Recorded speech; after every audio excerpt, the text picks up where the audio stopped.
Olá, bom dia. A paz do Senhor, aqui é a Alessandra, do Amor à Palavra. Com muita alegria, né? Estamos juntas nesse projeto, nesse plano de leitura bíblica. Sábado nós iniciamos o livro de Êxodo e tantas lições nós teremos para extrair desse livro, né? A palavra do Senhor, ela nos ensina a cada manhã. Tenho certeza que tem sido um tempo prazeroso, tem sido um tempo transformador para a sua vida. Você estar meditando na palavra, retirando um tempo diário do seu dia a dia aí, né? Retirando, dando prioridade ao Senhor. Isso é muito importante, né? Se nós queremos ter um ano diferente, se nós queremos ter uma vida diferente, nós temos que priorizar a Deus. Temos que separar um tempo diário para estar com Ele. E eu louvo a Deus porque a palavra que Ele nos deixou transforma a nossa vida, né? A palavra do Senhor, ela é viva. E, e quando nós paramos para ler a palavra de Deus, a Bíblia, eu costumo dizer, né, que ela é o único livro em que o autor está presente quando nós lemos. Então, quando você para meditar na palavra de Deus, o Espírito Santo está ali com você para te auxiliar, para te conduzir na sua leitura, para revelar no seu coração o que está no coração do Pai, o que Ele tem para a sua vida através dessa palavra. E Deus assim vai fazendo, né, uma grande obra na nossa vida quando nós incluímos essa disciplina espiritual na nossa vida, que é a leitura e a meditação da palavra de Deus. Amém? E no livro de Êxodo nós teremos grandes lições.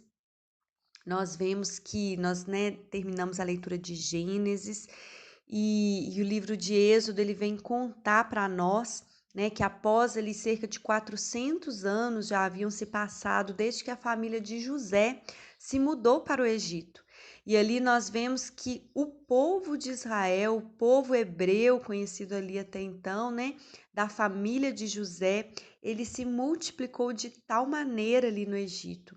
Eles agora já eram ali uma grande multidão, já era, né, um povo tão grande que Faraó começou a temer esse povo, porque eles eram em um número tão grande que numa rebelião eles poderiam tentar tomar o poder ali, né? Poderiam inverter o poder no Egito, porque eles já eram um povo numeroso. E então Faraó, já um outro Faraó, já não era mais, porque Faraó era um título, né? Era um título assim como um rei.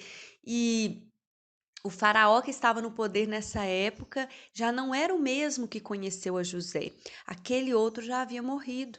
E esse que estava agora no poder, ele não conhecia José, não conheceu a família de José e não tinha porquê, né, ter afeto ou amor àquele povo, muito pelo contrário, ele viu eles como sendo uma ameaça. E então a palavra diz que eles começam a escravizar o povo, né? Começam a, a exigir deles trabalho pesado, exigir deles um trabalho forçado, né? E o Senhor, ele ouve lá do céu o clamor do seu povo. A palavra diz que o Senhor, ele ouve, ele lembra-se da promessa feita a Abraão, Isaque e Jacó, e ele desce para livrar o seu povo. Mas como que o Senhor desce? E então nós vamos ver o plano de libertação que Deus teve para o seu povo, para o povo de Israel. A palavra já inicia o livro de Êxodo, né, trazendo sobre o nascimento de Moisés. E hoje eu quero trazer um pouquinho para nós uma reflexão a respeito da vida desse homem, da vida de Moisés. Nós temos muitas lições, mas hoje nós vamos um pouco extrair a lição da vida de Moisés para nós. E Moisés, queridos, Moisés, eu gosto tanto desses exemplos da Bíblia porque é do caráter de Deus chamar pessoas improváveis para um propósito específico. É maravilhoso como que nós vemos Deus chamando homens e mulheres na Bíblia, incapazes, limitados, cheios de defeitos e falhas, mas com uma missão grande diante dele. Isso por quê? Porque assim como Deus foi com Moisés, Deus é comigo, Deus é com você. Nós não somos capazes, nós somos limitados, nós temos tantas dificuldades e limitações, não é mesmo? E às vezes quando o Senhor ele apresenta algo diante de nós para nós fazermos, nós nunca acreditamos que somos capazes. Por quê? Porque é isso que Deus faz. Ele não quer chamar ninguém autossuficiente. Ele não quer chamar para uma missão alguém que só dependa dos seus próprios esforços, não. Mas Deus, ele quer chamar pessoas dependentes dele, pessoas que sabem que sem Deus nunca fariam aquilo, nunca estariam na posição a qual estão, porque é só Deus que faz isso. E assim foi na vida de Moisés.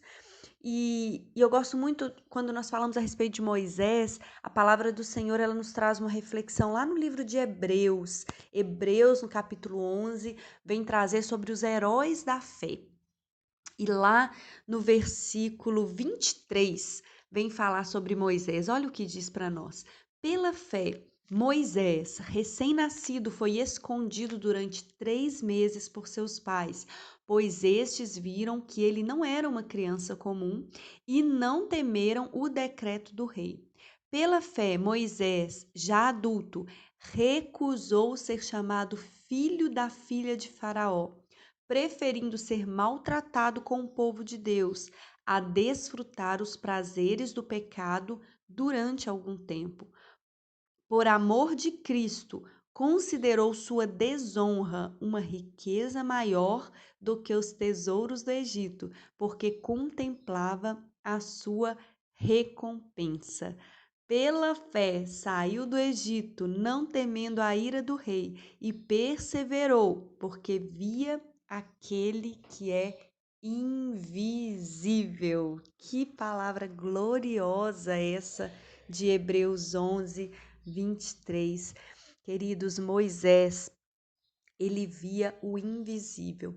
Moisés, ele não andava pelas circunstâncias, mas ele andava porque ele tinha em mente o invisível, ele tinha em mente a recompensa, ele tinha em mente a promessa. Nós entendemos na palavra de Deus que Moisés, né, quando ele nasce, havia ali uma perseguição a toda criança do sexo masculino que nascia. Faraó ordenou que todas elas fossem mortas, porque ele temia que os homens hebreus se levantassem como um grande exército.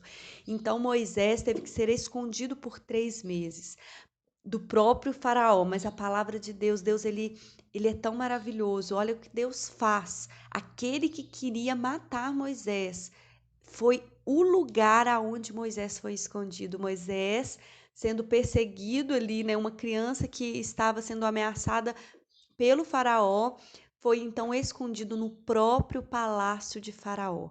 Quando a mãe dele o coloca em um cesto e lança no rio, a filha de Faraó o encontra e o adota para ser seu filho.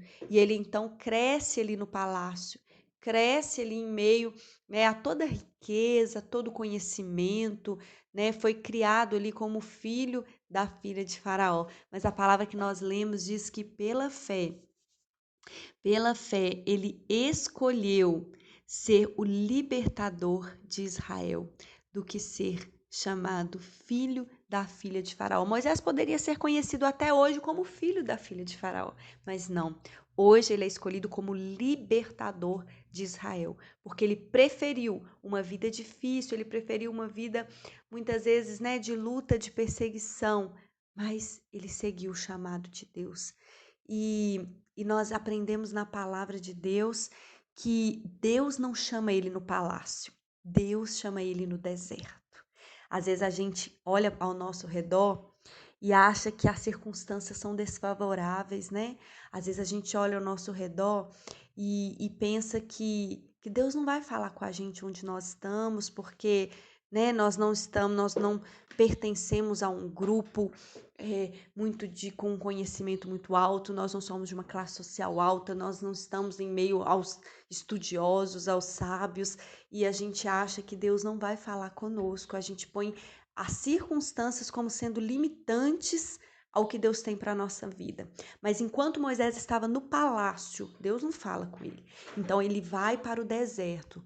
Moisés ele passa 3 períodos de 40 anos. Ele fica 40 anos no palácio, depois ele fica 40 anos no deserto. Então o Senhor fala com ele através da sarça de fogo ardente. E então depois ele fica 40 anos após libertar o seu povo caminhando pelo deserto.